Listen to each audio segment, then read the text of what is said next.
BJP party অফিসে যেভাবে তালা ভেঙে ঢোকা হয়েছে, যে আইসি ঢুকেছে, যে থানা ঢুকেছে, তার বিরুদ্ধে আমরা আইনগত ব্যবস্থা নেব।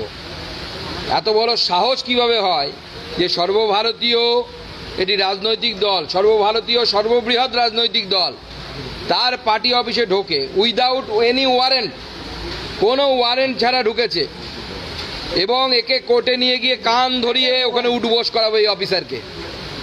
কোথায় মন্ত্রীর হাজব্যান্ড মার খেয়েছে এবং স্পষ্ট ভিডিওগ্রাফিক প্রমাণ আছে যে পুলিশের হাতে মার খেয়েছে, র্যাব মেরেছে, সেখানে বিজেপির কর্মীদেরকে নাম দেয়া হচ্ছে, তাতেও শান্তি নেই। রাত্রিবেলা 12টার সময় পার্টি অফিসের তালা ভেঙে পার্টি অফিসের মধ্যে ঢোকা হয়েছে। আমরা এই পুলিশকে ছাড়বো না। আমি এখান থেকে পরিষ্কার বলছি, পুলিশ এখনও সময় আছে, ক্ষমা চেয়ে নিক বিজেপির কাছ থেকে, সংযত হোক, এবং আমাদের কর্মী যাদেরকে পুলিশ মিথ্যে মামলা দিয়ে তাড়িয়ে তাড়িয়ে বেড়াচ্ছে তাদেরকে এই মামলা থেকে মুক্ত করুক, নাহলে আগামী দিনে গিয়ে ওই থানা ঘেরাও করে অচল করে দেবো আমরা। পার্টি অফিসের তালা ভেঙে ঢোকার অভিযোগ আপনারা করছেন, এটা কতটা মারাত্মক? কারণ এই ট্রেন্ডটি প্রতিষ্ঠিত হয়। না, এটা মারাত্মক ব্যাপার। বিজেপি পার্টি অফিস কোনো উগ্রপন্থীর আখড়া নাকি? শেখ শাহজাহানের ওখানে ঢুকতে পারে না, যেখানে উগ্রপন্থীরা থাকে সেখানে ঢুকতে পারে না, সেই পুলিশ পার্টি অফিসের দরজা ভেঙে ঢুকবে? ফাজলামও পেয়েছে কে এসপি ওই জেলার? আমি দেখতে চাই এত সাহস, আইসির এত সাহস। মন্ত্রীর বর বাজার করতে গিয়ে র্যাপের কাছে মার খেয়েছে, তো মন্ত্রীর বর সেই র্যাপের সামনে গিয়ে যদি পড়ে, র্যাপ মেরেছে, তাতে বিজেপির কি?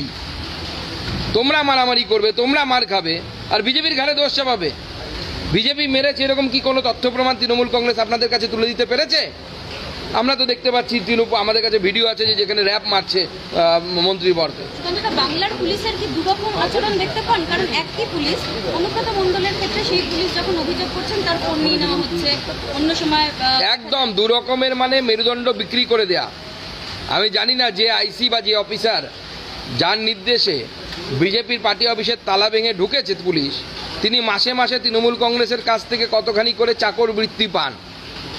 এই চাকরের কাজ করার জন্য, পদলেহন করার জন্য এসপি মাসে মাসে কত লাখ টাকা করে নেয়, সেইটা আমাদের জানার ইচ্ছে আছে, এবং আমরা এর শেষ পর্যন্ত যাব।